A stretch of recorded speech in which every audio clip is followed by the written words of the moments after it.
लालीपुर नामक गांव में एक तांत्रिक रात को तपस्या कर रहा होता है। कई घंटे तपस्या करने के बाद वह पर एक छिपकली आती और तांत्रिक से बोलती। बोलिए शैतानों के महाराज, आपने मुझे कैसे याद किया है? क्या आदेश है मेरे लिए? मुझे यहाँ के लोगों को अपने कब्जे में करके उन्हें हमेशा के लिए अपना गुलाम बनाना है, ताकि मैं इस गांव में राज कर सकूं।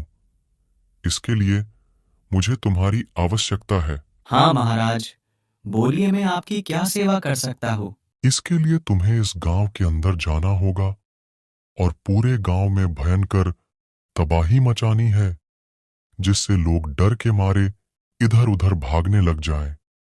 और जैसे ही मेरा नाम सुने, पूरा शरीर उनका कांपना चाहिए। अब इस गांव के अगले राजा आप ही हैं महाराज। उन लोगों को आज मेरे आतंक से कोई नहीं बचा सकता। मुझे आज्ञा दीजिए महाराज कि मैं आपके सपने को पूरा कर सकूं। इतना बोलकर छिपकली यहां से गांव की ओर जाने लगता। ये जैसे ही कुछ दूर जाता, ये अपने आप को बहुत ही विशाल बना लेता और बोलता। लालीपुर निवासी, सावधान हो जाओ, तुम्हारी मौत तुम्हारे पास आ रही है। आज तुम्हें मेरे आतंक से कोई नहीं बचा सकता। उसके बाद ये छिपकली अपना विशाल रूप लेकर गांव की ओर जाने लगती। फिर जैसे ही सुबह होती, सारे गांव वासी मौसम का मजा लेते हुए बाहर एक दूसरे से गप्पे मार रहे होते हैं। तभी ये छिपकली वहां पर अपना विशाल रूप लेकर आ जाती, जिसे जैसे ही लोग देखते, ये लोग पूरा घबरा जाते। ये इतनी बड़ी छिपकली हमारे गांव में कैसे आ गई? मैंने इतनी बड़ी छिपकली आज तक नहीं देखी है। ये छिपकली नहीं, ये कोई दानव लग रहा है पापा। मैं छिपकली नहीं, मैं तुम लोगों की मौत हूं। आज तुम सब गांव वालों को मरने से कोई नहीं बचा सकता। लेकिन हमने तुम्हारा क्या किया है? तुम हमें मारना क्यों चाहते हो? अगर तुम लोगों को अपनी जान बचानी है तो इसका बस एक ही उपाय है।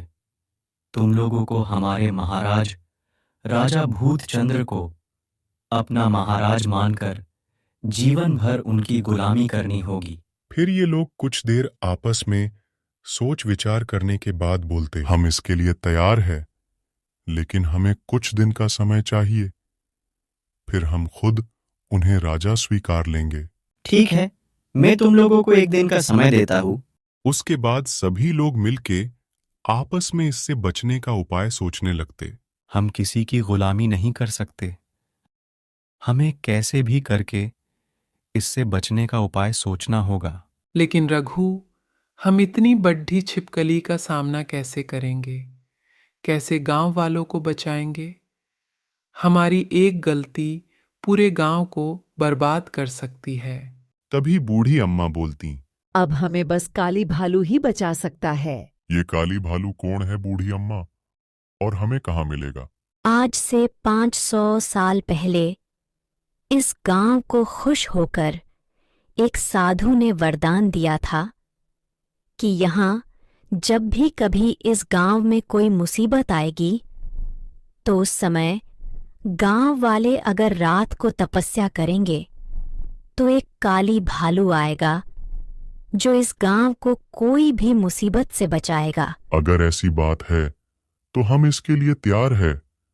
हमें कैसे भी करके इसको खत्म करना है। इतना बोलकर ये लोग रात होते ही तपस्या करने बैठ जाते। तभी यहाँ पर कुछ होता और काली भालू प्रकट हो जाता, जिसके बाद ये गांव वालों से बोलता। क्या बात है रामू, इस गांव में ऐसी कौन सी मुसीबत आ गई है जिससे तुम लोग इतना परेशान हो?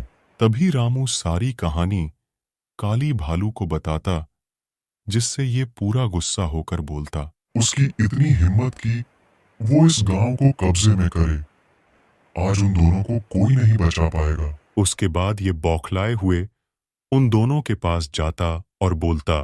तुम दोनों की हिम्मत कैसे हुई इस गांव में अपनी नजर रखने की?